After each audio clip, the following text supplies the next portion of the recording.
Is the red bird your favorite? It's on your stick. It's a bird, William. Look at the red bird.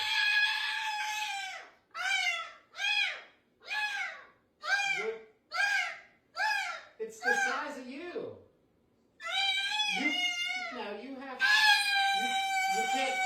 You can't sit up there all day.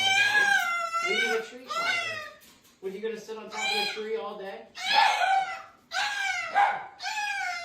No. Then you'd poop on it. I mean, that would be silly. Okay, I'll put you up there for a little bit. No? What about the other birdies? Look at those ones. They're red birds too. Do you talk to them all day when you're in here? What do you say? You say, hey, birdie! Is that what you say?